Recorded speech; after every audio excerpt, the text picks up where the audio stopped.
Hi hello all welcome to smiley stories. Vivek తనకు ప్రియాకి మధ్య జరిగింది చెప్తాడు. అది విన్న జాను, ఇలా జరగటానికి వీల్లేదు, తనకి కూడా నువ్వంటే ఇష్టం కదా, మరి ఆ విషయం ఎందుకు నీకు చెప్పలేదు అని అంటుంది. ఆ మాట వినగానే అభి వివేక్ ఇద్దరూ షాక్ అయి జాను వైపు చూస్తారు. అభి, నీకెలా తెలుసు ప్రియాకి వినష్టమని, నీకేమన్నా చెప్పిందా? జాను, నాకు ఎలా తెలుసు అనే విషయం పక్కన పెడితే ఇప్పుడు తను ఎందుకు ఏమీ చెప్పకుండా వెళ్ళిపోయింది అని ఆలోచించాలి. నాకు తెలిసి తను ఆంటీ అంకుల్ గురించి ఆలోచిస్తున్నట్టుంది. వివేక్, వాళ్ళ గురించి అయితే నేను అమ్మా నాన్నతో వెళ్ళి వాళ్ళతో మాట్లాడతాను జాను, కానీ ముందు తను నాకు ఏదో ఒక విషయం చెప్పాలి కదా. నువ్వేమో 2 డేస్లో పెళ్లి చూపులని చెప్పావు, తనేమో ఇప్పుడు నాకేమీ చెప్పలేదు, అందుకే టెన్షన్గా ఉంది అని అంటాడు.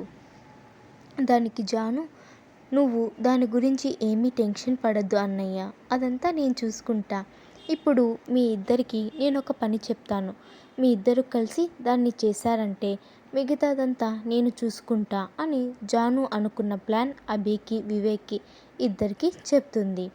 తర్వాత అక్కడి నుంచి వెళ్ళి అందరూ కూర్చొని పిల్లలతో పాటు లంచ్ చేస్తారు. కొంచెం సేపు వాళ్ళతో టైం స్పెండ్ చేశాక అంతలోపుల అభి పిల్లల కోసం డ్రెస్సెస్ తెప్పిస్తాడు. అవి కూడా రావటంతో అక్కడున్న పిల్లలందరికీ డ్రెస్సెస్ ఇచ్చి వాళ్ళకి టాయ్స్ అలాగే స్నాక్స్ అవన్నీ వాళ్ళకిచ్చి అక్కడి నుంచి బయలుదేరుతారు.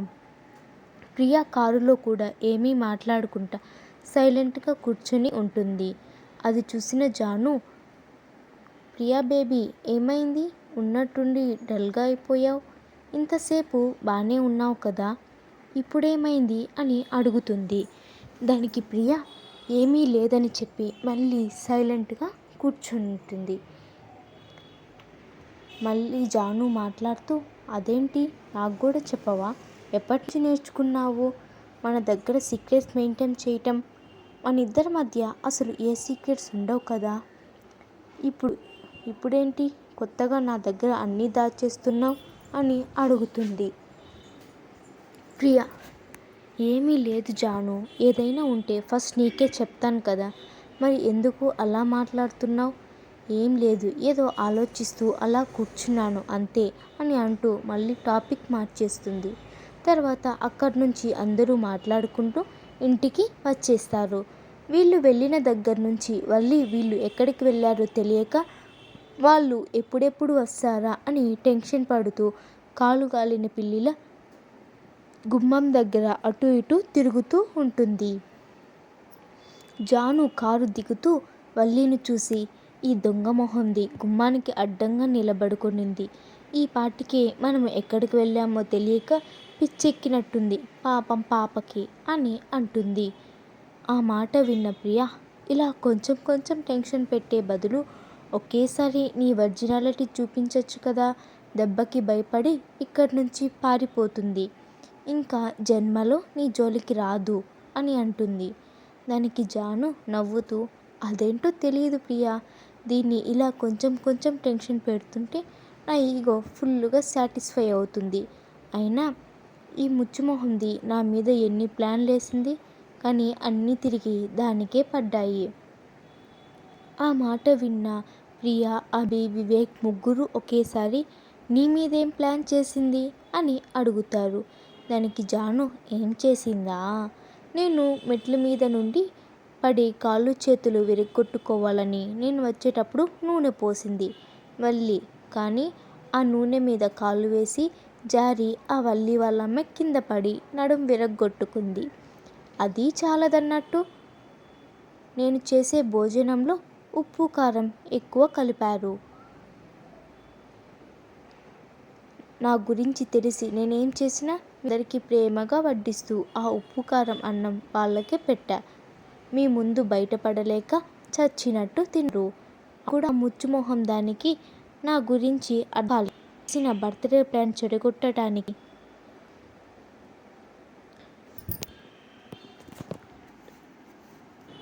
మేమిద్దరం టెర్రస్ మీద ఉంటే అక్కడికి వచ్చి మా ఇద్దరి మధ్య డిస్టర్బెన్స్ క్రియేట్ చేసింది, అది చాలదన్నట్టు ఈ సార్ గారితో ఆ మేడం మా ప్రేమ మీద బెట్టు కట్టింది. అభి నాకు దూరంగా ఉంటే, వల్లితో క్లోజ్గా ఉంటే నేను అభిని అనుమానిస్తానా లేదా అని. అనుమానించకపోతే మా ప్రేమ స్ట్రాంగ్ అంట. ఈయనగారేమో ఆ వల్లిని ఒక్కటి పీకి సైలెంట్ అయిపోయాడు. అక్కడే ఇంకొక 2 పీకుంటే నేను బాగా హ్యాపీ అయిపోయి ఉంటాను. అది విన్న నీకు అంతా తెలిసి కూడా మళ్ళీ నాతో ఎందుకు మాట్లాడుకుంటా నన్ను దూరం పెట్టావు? జాను: ఆహా, లేకపోతే అది నా ప్రేమ గురించి మీతో తక్కువ చేసి మాట్లాడుతుంటే మీరేం మాట్లాడుకుంటా అక్కడి నుంచి వచ్చేశారు కదా, అందుకే నాకు చాలా కోపం వచ్చింది. ఒకవేళ మీకు డౌట్ ఉందేమో అనిపించింది నా ప్రేమ మీద, అందుకే అని. అభి: నేను చెప్పానా నీకు? చెప్పు, నేను చెప్పానా? అన్నీ నీకు నువ్వే అనుకునేస్తావు. ఎన్ని రోజుల నుంచి ఎదురు చూస్తున్నానో తెలుసు కదా నీ దగ్గర నుంచి ఆ 3 words వినటానికి. ఎంత పరితపిస్తున్నానో నీకు తెలుసు. అన్నీ తెలిసి నువ్వు ఇలా చేయటం ఏమన్నా బాగుందా? ఇప్పుడేంటి, నీ ముందే వెళ్ళి ఆ వల్లిని 2 పీకితే నువ్వు హ్యాపీ అయిపోతానంటే చెప్పు, ఇప్పుడే కొడతాను. జాను: మాకేం అవసరం లేదులే, ఏదో మేం చెప్తున్నాం కాబట్టి నువ్వు కొడతానంటున్నావు, అంతేగాని నీకు నువ్వుగా తనని కొట్టాలనుకోవట్లేదు కదా, ఇంకా ఆ విషయం వదిలే. సరే రండి, వచ్చినప్పటి నుంచి బయటే ఉన్నాం, మన కోసం అత్తయ్య వెయిట్ చేస్తూ ఉంటారు అని అందరూ లోపలికి వెళ్తారు. వీళ్ళు లోపలికి వెళ్ళగానే జాను వాళ్ళ అత్తయ్య: వెళ్ళిన పని అయిపోయిందా జాను? అందరూ రండి, మీకోసం భోజనం వడ్డిస్తాను, ఇప్పటికే టైం చాలా అయ్యింది అని అంటుంది.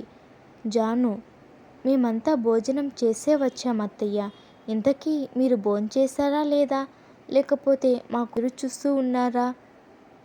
లేదు జాను, నేను మీకోసమే ఎదురు చూస్తూ ఉన్నాను అని చెప్తుంది. తర్వాత అందరూ అక్కడే హాల్లో కూర్చొని మాట్లాడుకుంటూ ఉంటారు. అప్పుడే అభి వాళ్ళ అమ్మతో ఆర్ఫనేజ్కి వెళ్ళటం, అక్కడ జరిగిందంతా వాళ్ళ అమ్మకు చెప్తాడు. అదంతా విన్న అభి వాళ్ళమ్మ కూడా జాను వైపు చూసి, చాలా మంచి పని చేస్తున్నావు జాను, నువ్వు ఇంత చిన్న వయసులో అంత గొప్పగా ఆలోచించావు అని మెచ్చుకుంటుంది.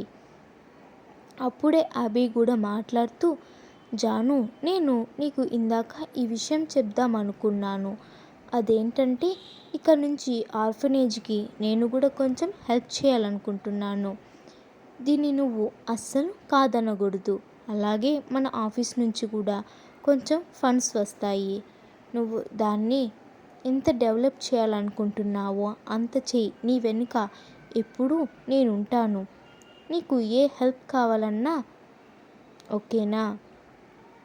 జాను: ఓకే అభి, నాకు ఏదైనా హెల్ప్ కావాలంటే ఖచ్చితంగా అడుగుతాను. అలానే నేను జాబ్ చేస్తున్న విషయంలో మీకు ఎలాంటి అబ్జెక్షన్ లేదు కదా? ఏదన్నా ఉన్నా పర్లేదు, నాకు చెప్పచ్చు, నేను ఏమీ అనుకోను అని అంటుంది. దానికి జాను వాళ్ళ అత్తయ్య: అదేంట్రా అలా అంటావు? నీ ఇష్టాన్ని ఇక్కడ ఎవ్వరూ కాదనరు. నీకు జాబ్ ఆ కంపెనీలో ఇష్టం లేకపోతే అభితో పాటు రోజు మన కంపెనీకి వెళ్ళి చెయ్యి. నిన్ను ఇక్కడ ఎవ్వరూ జాబ్ మానేయమని చెప్పరు. నీకు ఎలా నచ్చితే అలా ఉండు. నీకు మా అందరి సపోర్ట్ తప్పకుండా ఉంటుంది అని అంటుంది వాళ్ళ అత్తయ్య. జాను: థ్యాంక్ యూ అత్తయ్య. అలానే నేనేం బయట వేరే కంపెనీలో జాబ్ చేయట్లేదు కదా, ఇప్పుడు కూడా నేను జాబ్ చేసేది మన కంపెనీలోనే. ఈ విషయం ఇంకా ఎవరికీ తెలియదు, అభికి కూడా.